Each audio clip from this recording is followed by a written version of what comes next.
I predict in the next 10 years that crypto, blockchain, Bitcoin, all of this innovation will be the 12th sector of the S&P.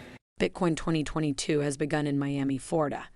Kevin O'Leary was one of the keynote speakers at the 3-day event, which was sold out. He was once a skeptic in the space, but things have changed and he is now a powerful figure in blockchain technology. He spent the first part of his speech talking about policy and stable coins and how once these are established, there will be a massive influx of money into the market. Before we hear what Kevin has to say, please subscribe to our channel and give us a thumbs up. Let's say you're a very, very wealthy Middle East sovereign fund and you're managing, I don't know, $500 billion. And you don't need any more oil as an investment because you've already got that in the ground. So you go to an indexer like me and say, look, give me the S&P, less energy, less airlines. And that's what indexers do. So we as an industry get to see fund flows 24/7 every day. And there are billions of dollars out there waiting for policy, because for all the excitement about Bitcoin, for all the excitement about crypto, for all of the wonderful productivity, these products and blockchain, and everything that's promised that you're going to be hearing about the next 3 days, these massive pools of capital, these trillion-dollar pools, own this much crypto, this much, practically nothing. It's the purvey of high net worth individuals, hedge funds, and retail investors. And that's okay. But what we're missing is policy. When we get policy and the regulator regulates, that's not a negative thing. The spigots of capital are going to flood into this sector like you've never seen. And so for those of us that can invest in it now, you're getting ahead of what's going to be a huge wave of interest when policy occurs. I predict in the next 10 years that crypto, blockchain, Bitcoin, all of this innovation will be the 12th sector of the S&P. Now, why do I say that? Because Bitcoin is not a coin, it's software. Ethereum is software. Avalanche is software. Helium is software. Solana is software. It's all software. And the smartest hands over keyboards today in the world are developing on the chain and bringing innovation to financial services, which in the end is the largest sector on earth. Now, what we need is policy. We need government to catch up with us so that we don't lose leadership in America to this very important 12th sector of the economy. There's no question. So let me give you a quick update, because I've been spending a lot of time in Washington in the last 3 months, a lot of time. And the good news is, on a bipartisan basis, there are many senators and reps that are thinking about this in a proactive way. So I'm going to give you what I'm calling the 5 vectors of policy and give you an update on where we're at on this stuff, because I've actually read these bills.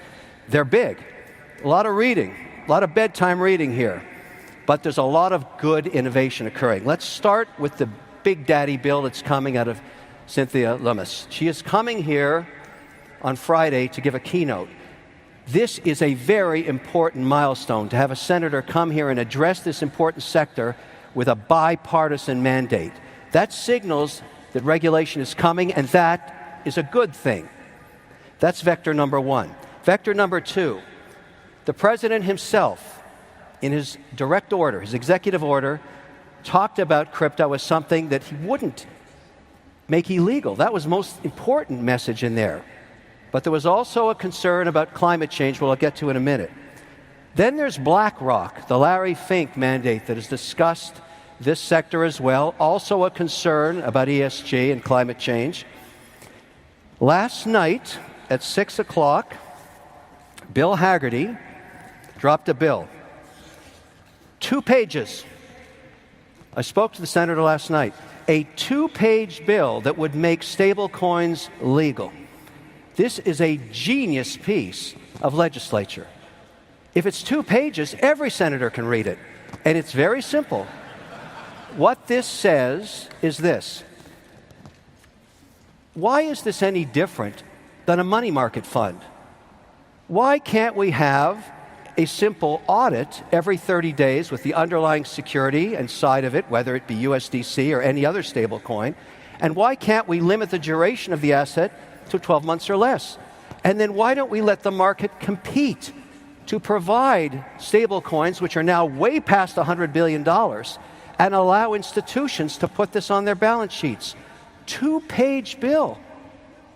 There's a senator that wants to do business. I, of course, applaud this mandate because my own auditor won't let me and my operating company do anything with stablecoin because there's no regulation on it. So maybe the best way to approach this for all of us that are interested in crypto is to pick one pillar of value. And right now, I would argue that stablecoins are one of the fastest growing asset classes outside of Bitcoin, and help this become policy and law, and watch what happens. And the reason you should care is, if it's backed by the US dollar, it will become the reserve currency of the earth.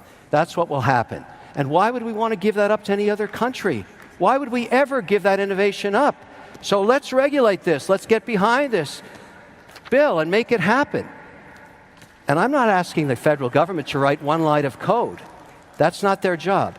Let the free market, let the private sector develop these stablecoin products and let them compete, just like Fidelity competes with their money market fund, like Schwab competes. They're regulated and everybody uses them when they have a cash balance on their account. Let's do the same thing here.